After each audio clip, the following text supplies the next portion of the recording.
சனிப்பெயர்ச்சி பலன்கள் மேச ராசி. விசுவாசு வருடம் மாசி மாதம் 22ஆம் தேதி வெள்ளிக்கிழமை காலை 8:26க்கு கும்பத்திலிருந்து மீனராசிக்கு சனி பகவான் பேச்சியாகின்றார்.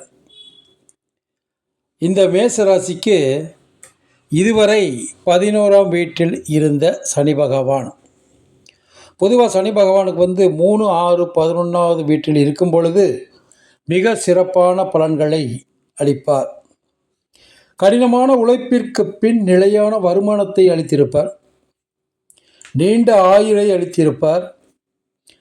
செல்வாக்கினை சிறப்பிக்க செய்திருப்பார். நன்மைகள் அதிகம் தந்திருப்பார். 11இல் இருக்கும் பொழுது புதிய இடம் வாங்குதல், வீடு வாங்குதல், வீடு கட்டுதல் போன்ற அமைப்புகளையும் வழங்கியிருப்பார். நண்பர்கள் மூலம் அதிக நன்மையும் பெறக்கூடிய ஒரு அமைப்பு உண்டாகியிருக்கும். உயர் பதவி, தான் இருக்கும் இடத்திலிருந்தே பதவி உயர்வு, பதவியில் சிறப்பு, இவையெல்லாம் நடந்திருக்கக்கூடிய காலகட்டங்கள். செல்வாக்கு மிகவும் லாபம் அதிகரித்தல் போன்ற நிலைகள் இதுவரை அவர்களுக்கு உண்டாகி மிகவும் சிறப்பம்சமாக இருக்கக்கூடிய மேச ராசி நேயர்களுக்கு தற்பொழுது விரய சனி, சனி பகவான் 12ஆம் வீட்டிற்கு வருகின்றார். இந்த 12ஆம் வீட்டுக்கு வரும்போது அவர் என்ன பண்ணுவார்னா, தேவையற்ற செலவுகள், முதல்ல தேவையற்ற செலவுகளை உருவாக்கி விட்டுருவார். நோய் நொடிகள், தேவையில்லாத செலவுகள் என்னென்ன இருக்கோ அதெல்லாம் நமக்கு ஏற்படுத்தி கொடுப்பார். தனிமை ஏற்படுத்துவார்.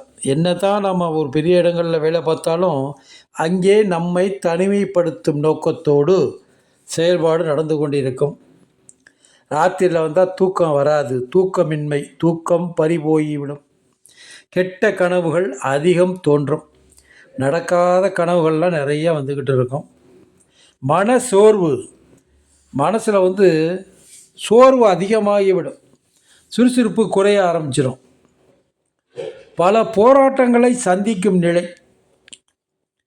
எப்போ என்ன நடக்கும்னு சொல்ல முடியாது. எல்லாத்துக்குமே நாம் தயாராக இருந்து கொள்ள வேண்டும். ஆன்மீக நாட்டம், அடிக்கடி கோயிலுக்கு செல்லுதல், இறைவனை வழிபடுதல் போன்றவற்றையெல்லாம் அவர் அளிப்பார். வெளியூர் யோகம், வெளியூருக்கு போகிற வாய்ப்புகளை அதிகமாக்கி கொடுப்பார். பண கஷ்டங்களை கொடுப்பார். ஏதாவது ஒன்றில் மாட்டை விட்டு பணத்தை அங்கிட்டு இங்கிட்டும் பிரட்டி பணங்கள் நமக்கு நிறைய தேவைப்படுற மாதிரி நிறைய கஷ்டங்களை உருவாக்கி காட்டுவார். அப்புறம் கால் பாதங்கள்லாம் வலி கொடுப்பார். நாள்பட்ட நோய்களை உருவாக்குவார். நம்மளுடைய ஜாதகப்படி சனி பகவான் வலி விழுந்திருந்தால் நாள்பட்ட நோய், இப்போ நாள்பட்ட நோய்னா என்ன, சக்கரை வியாதி, pressure, heart failure, kidney failure, இது போன்ற நாள்பட்ட வியாதிகளை எல்லாம் அவர் ஏற்படுத்தி விட்டுருவார். ஜாதகத்தில் சனி பகவான் வலிமையாக இருந்தால் அதெல்லாம் நடக்காது. சிறு சிறு வலிகள் மறையும். இந்த மாதிரி சனி பகவான் விரய சனியாக இருப்பதால் இது போன்ற அமைப்புகளை அவர்களுக்கு ஏற்படுத்தி கொடுத்துக்கிட்டு இருப்பார்.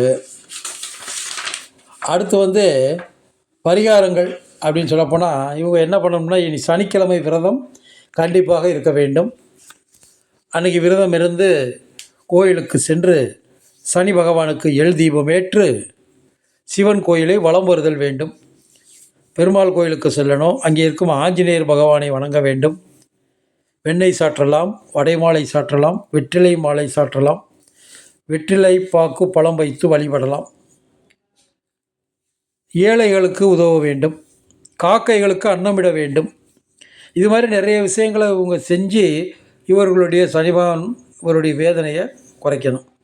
ஏன்னா அவர் இப்போ தாக்கம் அதிகமாக கொடுக்க போகிறதுனால அவருடைய மனசை நம்ம குளிர வைக்கணும்.